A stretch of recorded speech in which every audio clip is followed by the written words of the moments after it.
Money is not speech. And regulations regarding money are not infringements on the freedom of speech.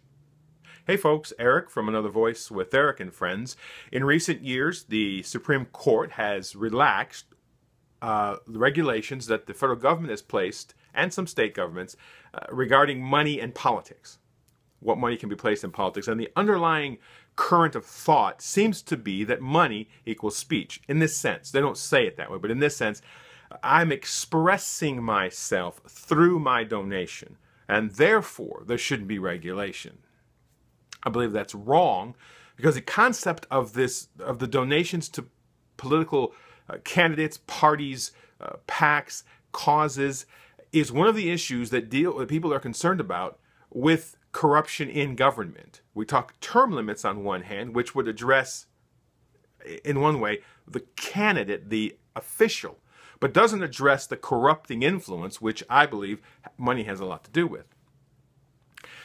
But a recent bill in the South Carolina legislature, which was defeated, raised a bunch of concern by some of my far right-leaning friends about infringing on the freedom of speech. As you know, for 3 years now, the legislature has been wrangling with an ethics reform bill to address a number of issues. This year, it seemed they came the closest to actually enacting legislation that did almost nothing for ethics. But it would be called an ethics reform bill. But in that legislation was the requirement for candidates and committees and PACs and other groups supporting candidates, parties, and causes to disclose the donors, the people who are donating to them, legally donating. But they wanted transparency, because the accusations are that sometimes people are donating more than they should, or they might be doing a shell game. If you don't know who's donating, you can't, find out what the truth is. So it came as a surprise to me that people who are pushing for ethics reform were suddenly up in arms. I read an article, one of a number, about that this bill needed to be stopped, the ethics reform bill needed to be stopped, because it was a violation of the freedom of speech and would destroy groups like the Republican Liberty Caucus, who are trying to inform the people. And I scratched my head trying to figure this out. Our friend Josh Cook, who was on the show weeks ago, is one who has said this. And the idea is, I guess the only thing they could explain, because they didn't actually explain why they considered an infringement on free speech. The other thing I heard was, we should be safe from reprisals for who we support. Now, I know more than likely what's in the back or the front of people's minds is the recent IRS scandal about the targeting of conservative groups. And that should be in people's minds. But it is important to notice that it was the group that was targeted, not the donors. But here's the thing. I'm trying to understand how transparency in who's donating is a violation of the freedom of speech. First, fundamentally, money is not speech. I can't say that enough. But beyond that, help me understand how saying, I, Eric Wood, am donating to this candidate, this cause, this movement, this party. How is expressing who you are and letting it be known that you're supporting this with your dollars is a violation of the freedom of speech. And to the reprisal aspect, if you're going to take some of your hard-earned money and give it to promote a candidate, a party, a cause, let's say the no tax hike, if you're going to take your money and give it, your actual words are not going to be that far behind. If someone wants to get reprisal against you, against people supporting candidate A or position B, they're not going to have to look through the donor list to see who you are, unless you're ashamed to tell people who you are.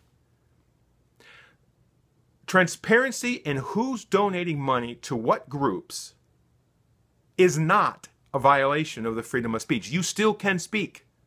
You still can express yourself. And you can still give money, which is not speech.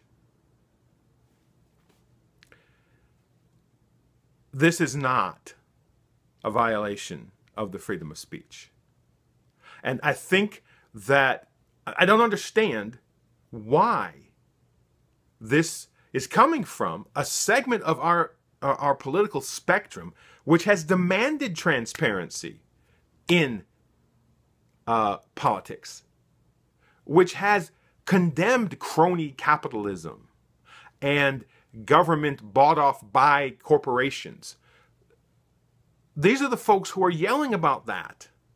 And this disclosure requirement helps shine the light and root out the rats.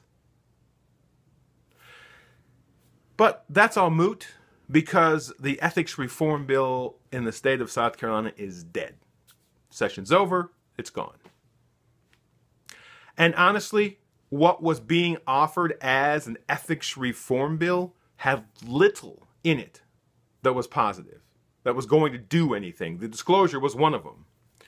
Some other little changes were important. So what now? Well, you've got two things. In November, some of these individuals, House members, who voted many different ways on this bill, who were helpful or not helpful in pushing ethics reform, are up for re-election. Now, most of them have almost no competition. Either they have a weak competitor or they have no competition. But you know what? This is your opportunity. If you think ethics reform needs to be done in South Carolina, and real ethics reform, which includes independent ethics commission, then you need to contact these candidates and bring up their votes. Say, you didn't vote for this, or you did vote for this. And then don't vote for them if they're not going to be for real ethics reform. What do? I vote for a candidate that's not going to win? No, you're voting your position. This is the problem with voting these days. People think that voting is about winning. We want to win. We hope to win.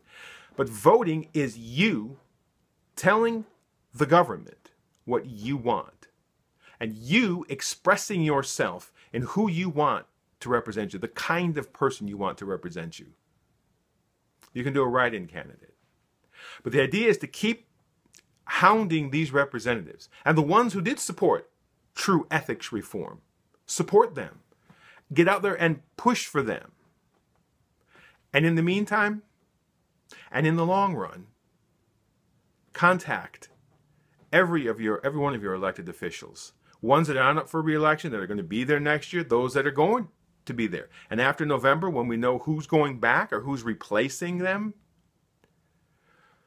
make sure they know that ethics reform in South Carolina is a top priority and that they must do it. We have a chance to make a difference.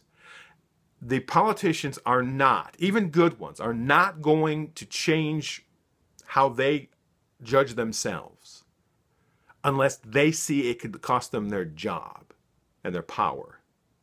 So we have to make a difference.